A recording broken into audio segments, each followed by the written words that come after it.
Assalamualaikum Ananda kelas 9, bertemu lagi dengan Ibu Dede Musikawati. Kali ini kita bertemu lagi dalam pembelajaran Bahasa Indonesia kelas 9. Untuk pertemuan kali ini kita akan mengkaji kaidah kebahasaan cerpen. Kaidah kebahasaan cerpen ada 8. Yang pertama, kalimatnya banyak yang bermakna lampau. Hal itu ditandai dengan kata-kata seperti saat, telah terjadi, ketika itu, beberapa tahun yang lalu. Yang kedua, banyak menggunakan kata penghubung yang menyatakan urutan waktu atau konjungsi kronologis. Contoh, mula-mula, sebelumnya, kemudian, sejak, setelah itu, atau sejak saat, yang menunjukkan masa lalu, masa sekarang, dan masa selanjutnya. Kaidah kebahasaan cerpen yang ketiga yaitu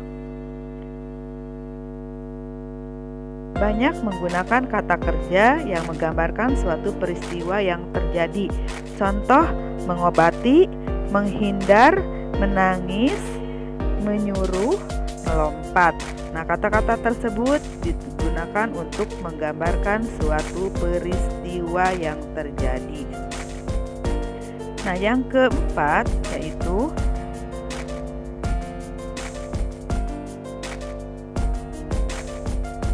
menunjukkan kalimat tak langsung untuk menceritakan perkataan seorang tokoh oleh pengarang.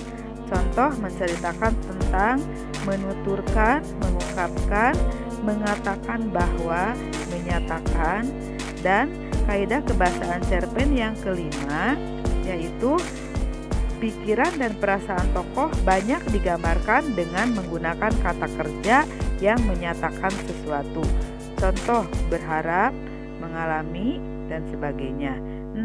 Kaidah kebahasaan cerpen ke-6 yaitu menggunakan banyak dialog yang ditunjukkan oleh tanda petik ganda maupun kata kerja yang menunjukkan tuturan langsung. Yang ketujuh, kaidah kebahasaan cerpen yang ketujuh yaitu menggunakan kata-kata sifat atau descriptive language sebagai penggambaran tokoh, latar, atau suasana. Yang kedelapan yaitu kaidah kebahasaan cerpen menggunakan gaya bahasa. Jenis gaya bahasa yaitu personifikasi, metafora, hiperbola, litotes, dan simil. Makna gaya bahasa terdiri dari denotatif dan konotatif. Fungsinya yaitu bersifat estetika sehingga membuat setiap cerita dalam cerpen lebih hidup dan menarik, atau meningkatkan selera pembaca dan memperkuat gagasan dalam cerita. Jadi gaya bahasa dalam cerpen yaitu untuk menjadikan sebuah cerpen lebih indah dan menarik bahasanya. Nah, contoh gaya bahasa personifikasi.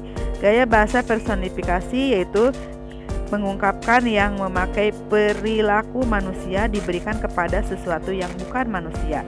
Misalnya, pena itu menari-nari di atas kertas. Nah, di sini pena diibaratkan sebagai manusia. Yang bisa menari adalah manusia, tapi di sini diterapkan kepada pena. Lihat termenung selanjutnya yaitu gaya bahasa metafora. Gaya bahasa metafora yaitu gaya bahasa yang membandingkan objek dengan objek lain karena memiliki kesamaan atau hampir sama. Ia sangat terpukul dengan kepergian belahan hatinya. Nah, belahan hati di sini dibandingkan sebagai anak. Raja siang keluar dari ufuk timur. Nah, raja siang itu untuk membandingkan matahari. Selanjutnya yaitu gaya bahasa atau majas hiperbola. Hiperbola digunakan untuk mengungkapkan sesuatu dengan cara yang berlebihan, bahkan sering tidak masuk akal. Misalnya, dia sudah terbiasa memeras keringat untuk menafkahi keluarga.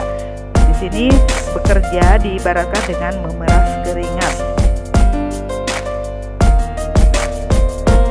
Gaya bahasa litotes. Litotes termasuk majas pertentangan yang umumnya menggunakan ungkapan merendahkan diri, padahal fakta kenyataan yang terjadi justru sebaliknya.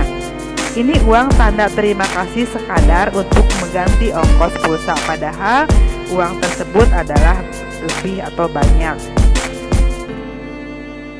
Selanjutnya yaitu gaya bahasa simil. Nah, maja simil umumnya menyandingkan suatu aktivitas dengan suatu ungkapan. Misalnya, sering-seringlah bergaul agar tidak seperti kura-kura dalam tempurung. Nah, maksudnya kura-kura dalam tempurung itu adalah yang tidak pernah kemana-mana. Nah, jadi di sini dibandingkan atau disandingkan kepada suatu aktivitas dengan suatu ungkapan. Jangan lupa like dan subscribe.